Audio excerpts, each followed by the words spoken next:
جی عباسی صاحب یہ بتائیں کہ آپ کا جو شعبہ ہے لاء کا، آپ دن بھر ایسے کیسز کو دیکھتے بھی ہیں، ڈیل بھی کرتے ہوں گے، پھر آپ ایک صاحب نظر آدمی بھی ہیں، یہ قانون کی نظر میں کرپشن کس کو کہا جاتا ہے، کیا چیز ہے؟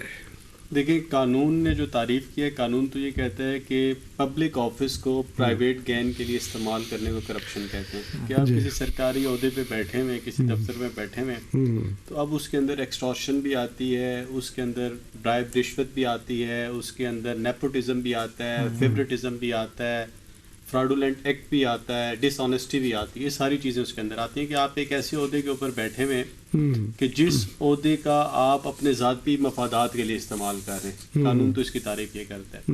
لیکن آپ نے یہ کہا کہ چونکہ ہم اگر دیکھیں نا نچلی سطح پہ بھی کرپشن اور اوپر والے بھی، اصل ایشو یہ ہے کہ یہ جو کرپشن کا معاملہ ہے یہ کوئی 2-4 دن کی بات تو ہے نہیں ہے، ٹھیک ہے، اور یہ چلا آ رہا ہے صدیوں سے. اسی لیے دیکھیں ڈاکٹر صاحب نے قرآن میں اس کا ذکر کیا، تو اس کا مطلب یہ ہے کہ پہلی والی قوموں میں یہ معاملہ تھا، وہ پوچھیں گے ڈاکٹر صاحب. ہاں، اور جب اس دوران جب یہ قرآن کا نزول ہو رہا تھا تو اس وقت بھی یہ برائی تھی، ٹھیک ہے، اور آج تک یہ برائی ہے. اور یہ صرف ڈیولپنگ کنٹریز میں لائک پاکستان یہاں پر نہیں ہے، بلکہ پوری دنیا میں یہ معاملہ ہے. اب اصل اس کے ایک بدقسمتی جو آپ دیکھیں نا، ہمارے ہاں جو کرپشن ہو رہی ہے، اس کرپشن کا کیا ہوا ہے کہ اس کرپشن کی وجہ سے آپ کے جو ادارے ہیں وہ ادارے بالکل کھوکھلے ہوتے جا رہے ہیں. ابھی دیکھیں کہ جو انٹرنیشنل ٹرانسپیرنسی کی جو رپورٹ اور انڈیکس آیا ہے، اس میں آپ دیکھیں کہ انہوں نے رینکنگ کی ہے، مطلب مرکز کے اعتبار سے بھی، صوبوں کے اعتبار سے بھی. تو مرکز کے اعتبار سے ہمارے ہاں پولیس کو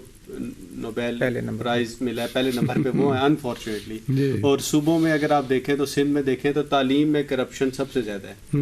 اور میں مطلب یہ آپ دیکھیں کہ یہ کیا ہے کہ ہم لوگ اب مسئلہ کیا رہا ہے، مسئلہ یہ ہے کہ آج سے نا 20 سال پہلے کی بات ہے، اگر آپ کسی بندے سے یہ کہتے تھے نا کہ فلاں بندہ رشوت لیتا ہے، فلاں بندہ جو ہے وہ سود کھاتا ہے، تو لوگ اس کو چھپاتے تھے اور لوگ ایسے بندے سے تھوڑا سا ہیزیٹیٹ کرتے تھے، اس سے ملتے جلتے نہیں تھے. لیکن اب لوگ اس کو ایک روٹین کی بات سمجھتے ہیں. مسئلہ یہ ہے کہ اصل یہ ہے کہ یہ ہم نے یہ قبول کر لیا ہے کہ یہ ہماری زندگی کا لازمی جز ہے، یہ معاشرے کا، اس کو قبول کر لیا. تو اس کو جب قبول کیا ہے، اب ہوا کیا ہے؟ اب ہوا یہ ہے کہ جو کرپشن ہے نا، اس کی اسباب کے اوپر، اس کی وجوہات پہ غور نہیں کیا گیا. تو وہ کرپشن سر ہمیں ممبر سے بھی نظر آتی ہے، وہ کرپشن ہمیں سرکار سے بھی نظر آتی ہے. اس کی وجہ کیا تھی کہ اب سارے کے سارے لوگ اس کے اندر اس حد تک آپ لازمی چلے کہ نچلی سطح پہ آپ دیکھیں تو اوپر تو جو بیٹھا ہوا ہے وہ تو ایکسٹورشن کر رہا ہے سرکاری، لیکن نچلی سطح پہ دیکھیں آج بھی، حالانکہ ملک میں قانون ہے، لیکن پرائیویٹ آدمی دوسرے آدمی کو مشکل وقت میں قرضہ دیتا ہے تو ساتھ سود لیتا ہے. تو یہ بھی تو کرپشن ہے.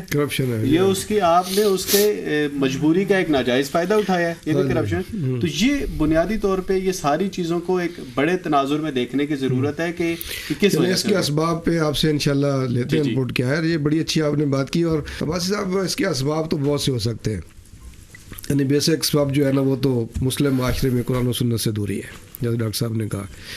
پھر لوگوں کی اور بہت سی ایسی خواہشات سامنے آ جاتی ہیں، ٹھیک ہے نا جی، خود ساختہ جو ہوتی ہیں، پھر وہ مجبوریاں بن جاتی ہیں. پھر سب سے بڑی بات یہ کہ جب چیک اینڈ بیلنس نہ ہو، قانون کی عملداری نہ ہو، کسی بڑے کو سزا نہ مل رہی ہو، ٹھیک ہے نا جی، تو یہ ساری وجوہات اس کے اندر آتی ہیں کہ پھر کرپشن پھیلتی نہیں ہے، پھر سرایت کر جاتی ہے. اور جیسے آپ نے کہا کہ پھر وہ خون کے ساتھ گردش کرتی ہے اور محسوس ہی نہیں ہوتا. یہ بتائیں کہ کیسے اس سے ہم جان چھڑا سکتے ہیں؟ کچھ اپنی ماہرانہ رائے دیں. میاں صاحب 3 مین وجوہات، اگر میں اس سے پہلے نا سولوشن سے پہلے آؤں، جو میں سمجھتا ہوں. جی. ایک تو قانونی طور پہ آپ دیکھیں ایک بہت بڑی بدقسمتی ہوئی ہے، آپ کے نالج میں شاید ہوگا کہ پاکستان میں اس ٹائم کرپشن روکنے کے لیے کوئی ادارہ ہی نہیں ہے. جی. مطلب ہمارے ہاں نیب تھا، اس کے اوپر تحفظات لوگوں کو تھے، لیکن اس کا یہ مطلب نہیں تھا کہ اس ادارے کو غیر مؤثر کر کے عملی طور پہ ختم کر دیا جائے. جی. FIA ہے، اس کی نیک نامی پہلے ہی ماشاءاللہ بہت زیادہ ہے. تو عملی طور پہ اس ملک میں کرپشن روکنے کے لیے کوئی ادارہ ہی نہیں. اٹ مینس کہ ہم یہ سمجھتے ہیں یہ کرپشن فری پاکستان ہے. جی. اچھا، اب اس کی 2 بہت زیادہ اہم وجوہات ہیں. آپ اگر سولوشن کی طرف جائیں گے تو سولوشن ذرا چونکہ ٹائم ہمارا، جی میں سولوشن پہ جا رہا ہوں. یہ ڈائریکٹلی پروپورشنل ہے. جی. پہلی وجہ یہ ہے کہ سر آپ حضور صلی اللہ علیہ وسلم کی ایک حدیث ہے کہ قاد الفقر ان یکون کفرا، کہ غربت جو ہے نا انسان کو کفر تک پہنچا دیتی ہے. جی جی. اور ہم دیکھتے بھی ہیں کہ لوگ اپنا ریلیجن تبدیل کر لیتے ہیں صرف اس وجہ سے کہ وہ فائنینشلی غریب ہوتے ہیں. اب اس کا سلوشن یہ ہے کہ آپ پر کیپٹا انکم کو انکریز کریں. جی دیکھیں میں بہت سارے لوگوں کو جانتا ہوں، ہم کورٹ کچہری میں دیکھتے ہیں لوگ برے نہیں ہوتے، ان کو یہ جو فاطمہ کا بھائی ہے نا، یہ جو ہمارا معاش ہے، نوٹ جو ہے، یہ نہ ہونا ان کو برا بنا دیتا ہے. لوگ برائی کی طرف غربت کی وجہ سے جاتے ہیں. یہ ایک بہت بڑا فیکٹ ہے جس کو ہم تسلیم نہیں کر رہے. تو یہ ہے کہ پر انکم کیپٹل جب تک آپ انکریز نہیں کریں گے آپ کے ملک سے کرپشن ختم نہیں ہو سکتی، پہلی بات. دوسری بات کیا ہے سر، ہمارے اداروں میں آخری بات کروں گا کہ اس کا سلوشن یہ ہے کہ ہمارے اداروں میں انسینٹیو نہیں ہے. انسینٹیو کس طرح نہیں ہے کہ آپ کے اگر ایک سرکاری ملازم، اور سارے سرکاری ملازم بھی کرپٹ نہیں ہوتے، آپ کے سسٹم نے اگر ایک سرکاری ملازم ہے اس کو مارکیٹ کے کمپیریزن میں 3 لاکھ روپے اس کو پرائیویٹ سیکٹر دے رہا ہے تو سرکار اس کو 70-80 ہزار روپے دے رہی ہے.